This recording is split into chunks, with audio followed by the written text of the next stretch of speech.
Faisant suite à leurs échanges lors de la session de mars dernier, le président de l'Assemblée nationale, le professeur Vital Kamerhe, a invité les caucus des députés nationaux de l'Ituri, du Nord Kivu, du Sud Kivu et de la Tchopo pour leur faire part de l'avancement de toutes les démarches entreprises par son bureau pour chercher des pistes de solutions aux multiples revendications exprimées lors de leurs derniers échanges. Avec les députés de la Tchopo, il était question de donner des directives sur les matières qui devront faire l'objet de termes de référence en préparation pour la tenue du Forum sur la paix dans la province de la Tchopo en proie au conflit terrien entre les Mbole et les Lengola. Vital Kamerhe a suggéré de mettre ensemble tous les acteurs, notamment les députés nationaux et provinciaux, la société civile, les confessions religieuses, pour réfléchir sur des solutions inclusives. Ayant appris la tension observée lors de la plénière sur l'examen de la loi portant prorogation de l'état de siège alors qu'il séjournait en Afrique du Sud, le président de l'Assemblée nationale, le professeur Vital Kamerhe, a invité les caucus des députés du Nord Kivu, de l'Ituri et du Sud Kivu pour échanger avec eux autour de cette question. Il ne faut pas que par nos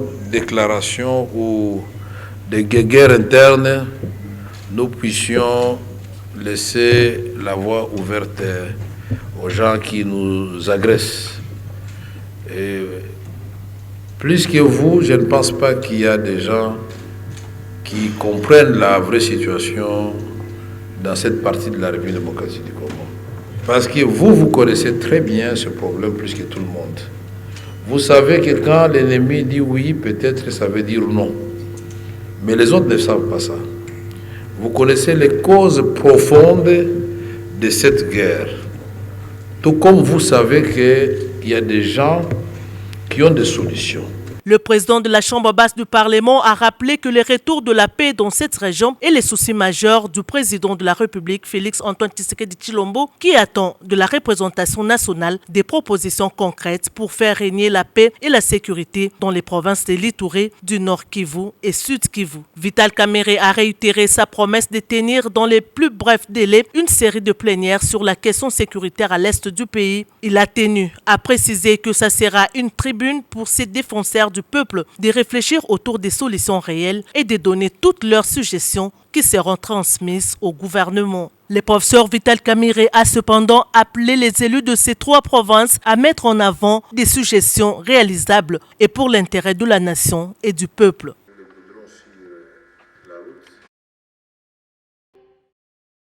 Le président Vital Kamerhe était invité à Paris pour une visite de travail par son homologue français. Le professeur Vital Kamerhe a échangé le mardi 24 septembre 2024 avec les nouveaux ambassadeurs de la République française en République démocratique du Congo, Rémi Maréchaux, venu lui remettre l'invitation de son homologue français, Yael Braun-Pivet. J'ai eu l'honneur de présenter au chef de l'État mes lettres de créance la semaine dernière, ce qui me permet maintenant de rencontrer les responsables des principales institutions de la République.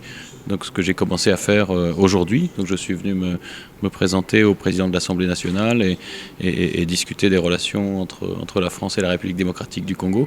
J'ai été aussi porteur d'un message de félicitations de son homologue, la présidente de l'Assemblée nationale française, qui non seulement a présenté ses félicitations, mais également invité son homologue congolais à lui rendre visite en France. Ensemble avec le président de l'Assemblée nationale, ils ont passé en revue la situation sécuritaire dans la partie est du pays et l'évolution du processus de paix de Luanda et de Nairobi.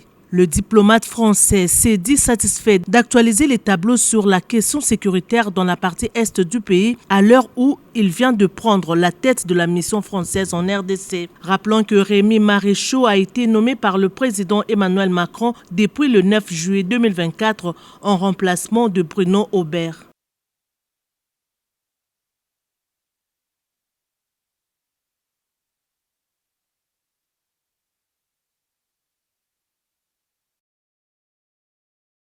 Biso lokola chef de l'État aza likolo ya makambo nyonso tozwi décision ya okende otala chef de l'État officiellement tolakisa ye biloko oyo ezosalema na province parce que message oyo ezoya awa eza biloko mosusu na biloko ezosalema na province eza mpe biloko mosusu. Merci beaucoup.